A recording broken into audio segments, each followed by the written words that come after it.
Hello friends, एक और business idea के साथ मैं हूं श्वेता सिंह। आज इस वीडियो में मैं आपको बताऊंगी मोमबत्ती का बिजनेस शुरू कर आप कैसे अच्छी खासी कमाई कर सकते हैं। दोस्तों, आगे बढ़ने से पहले ये बता दूं कि अगर आप बिजनेस आइडियाज़ और टेक्नोलॉजी के बारे में जानना चाहते हैं तो हमारे चैनल श्वेता टेक टिप्स को सब्सक्राइब करना मत भूलिए। तो आइए सबसे पहले जान लेते हैं कि मोमबत्ती उत्पादन क्या है। मोमबत्ती उत्पादन एक क्रिएटिव काम है। एक अच्छा आर्टिस्ट अच्छा मोमबत्ती उत्पादक बन सकता है। मोमबत्ती उत्पादन में डिज़ाइन के साथ कलर कॉम्बिनेशन की समझ होना भी जरूरी है, पर इसकी मैन्युफैक्चरिंग को समझने के लिए ट्रेनिंग लेना भी जरूरी है। इसे आप परिवार के सहयोग से शुरू कर सकते हैं। इसके लिए आपको बहुत बड़ी जगह की भी ज़रूरत नहीं है। यह काम घर के किसी कोने में भी शुरू किया जा सकता है। पहले मोमबत्तियां सफ़ेद और लाल रंग की होती थी, जिन्हें बर्थडे, क्रिसमस और चर्च में जलाया जाता था। लेकिन अब ट्रेंड बदल चुका है। आज धरने प्रदर्शनों से लेकर घर के ड्राइंग रूम और आलीशान होटलों में भी सजावट के लिए खुशबूदार मोमबत्तियों का उपयोग होने लगा है। आजकल बाजार में तरह तरह की मोमबत्तियां मौजूद है, जैसे मेडिकेटेड मोमबत्ती, अरोमा मोमबत्ती, फ्लोटिंग मोमबत्ती आदि अनगिनत उत्पाद रोज बाजार में लॉन्च हो रहे हैं। मोमबत्ती का बिजनेस आप अपने घर से भी शुरू कर सकते हैं। मोमबत्ती उत्पादन एक ऐसा काम है जिसे घर बैठकर घरेलू उद्योग की तरह भी किया जा सकता है और बड़े स्तर पर फैक्ट्री लगाकर भी। रंग बिरंगी और खूबसूरत मोमबत्तियां अपनी सुंदरता और झिलमिल रोशनी से हर किसी का दिल जीत लेती है। यही वजह है कि मोमबत्ती उद्योग ग्रामीण स्तर से लेकर अंतर्राष्ट्रीय स्तर तक अपनी पहचान बना चुका है। इस क्षेत्र में स्वरोजगार की संभावनाओं का तेजी से विकास हो रहा है। आप भी इससे जुड़कर अपना करियर बना सकते हैं। यह करियर दो रूपों में बनाया जा सकता है, एक किसी मोमबत्ती उद्योग में नौकरी करके और दूसरा खुद का व्यवसाय शुरू करके। अब आइए जान लेते हैं कि इसमें शुरुआती खर्च कितना आएगा। मोमबत्ती उद्योग कुटीर उद्योग है, इसलिए इसे कम पूंजी में भी शुरू किया जा सकता है। आप 10,000 से 1,00,000 रुपए तक की पूंजी में इस व्यवसाय को शुरू कर सकते हैं। अगर आप अपना उत्पादन बढ़ाना चाहते हैं तो मार्केट में बहुत सारी मशीनें उपलब्ध हैं, जिसका प्रयोग करके कम समय में ज़्यादा प्रोडक्ट बना सकते हैं। इस उद्योग के लिए सरकारी सहायता भी मिलती है। मोमबत्ती उत्पादन लघु उद्योग की श्रेणी में आता है। केंद्र और राज्य सरकारों का खादी ग्रामीण उद्योग इसे बढ़ावा देने के लिए नए नए प्रोत्साहन और प्रशिक्षण कार्यक्रम चलाती रहती है।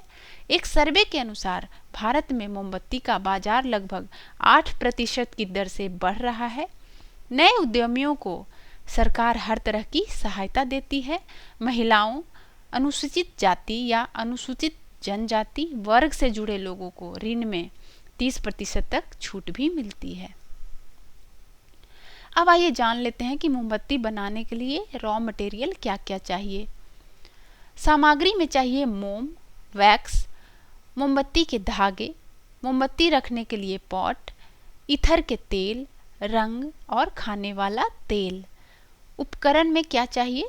कांच का बर्तन, सॉसपेन या पॉट, कटार या चीनी कांटा, टेप, गैस स्टोव और कैंची। अब आइए जान लेते हैं कि मोमबत्ती बनाने की क्या विधि है। पैराफिन वैक्स को किसी गहरे बर्तन में पिघलाने के लिए रख दें। इसे वनस्पति घी की तरह पिघलाएं। मोम पिघलाने तक मोमबत्ती सांचे को साफ कर लें। सांचे को पुराने कपड़े की सहायता से अच्छी तरह साफ करके उसमें कपड़े अथवा रुई से खाने वाला तेल लगाएं, ताकि मोम सांचे से ना चिपके। इसके बाद सांचे में बने चिन्हों की सहायता से धागा लपेटें। सांचे के हैंडल में धागे को एक सिरे से बांधकर मोमबत्ती के बने खांचे के बीच से ले जाते हुए हैंडल में बने ग्रूव में ले जाकर लपेटते जाते हैं। अंत में दूसरे सिरे पर बांध देते हैं। इसके बाद पुराने सूती कपड़े को गीला करके समतल जमीन या बेंच पर बिछाएं, फिर उसके ऊपर सांचे को रखें। इतना करने तक हमारा मोम पिघल जाएगा।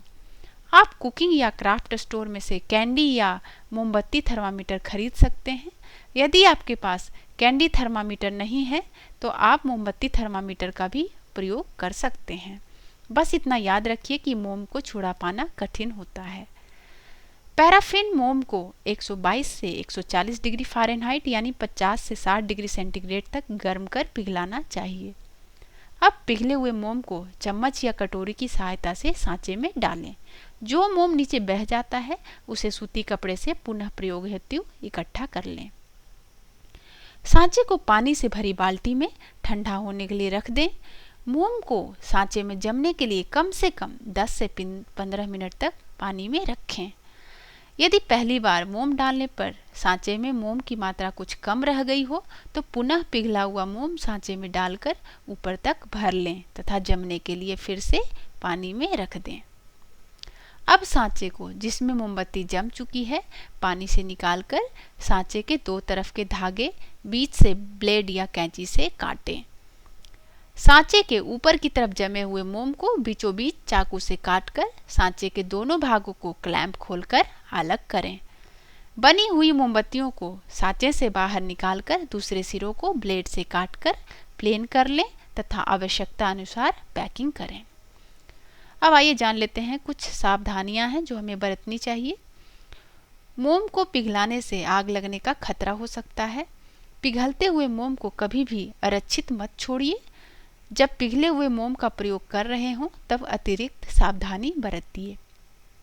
सांचे में धागा कसकर लपेटना चाहिए। पानी से भरी बाल्टी में सांचे को अधिक से अधिक डुबोएं, पूरा न डुबोएं। मोम को केवल पिघलाया जाता है, उबालना नहीं चाहिए। अब आइए जान लेते हैं कि मोमबत्ती कहाँ बेचें। मोमबत्ती बेचने के लिए आप स्टेशनरी दुकानें, किराना की दुकानें, सुपरमार्केट और मॉल में संपर्क कर सकते हैं। मोमबत्ती की पैकिंग आकर्षक होनी चाहिए, इसका जरूर ध्यान रखें। डोर टू डोर मार्केटिंग भी कारगर साबित होगी। कच्चे माल के लिए निकटतम बाजार से संपर्क करें या नीचे दी हुए लिंक पर जाएं dir.indiamart.com। तो दोस्तों ये था मोमबत्ती बिजनेस से संबंधित पूरी जानकारी। उम्मीद है इस वीडियो से आपको फ़ायदा होगा। अगर आपको मेरा यह वीडियो पसंद आया हो तो लाइक और शेयर ज़रूर करें। अगर आपने हमारा चैनल अभी तक सब्सक्राइब नहीं किया है तो कर लीजिए ताकि मेरे नए वीडियो के अपलोड की जानकारी आपको मिलती रहे। मैं आपसे फिर मिलूँगी एक नए बिजनेस आइडिया के साथ। Thanks for watching my video. Bye.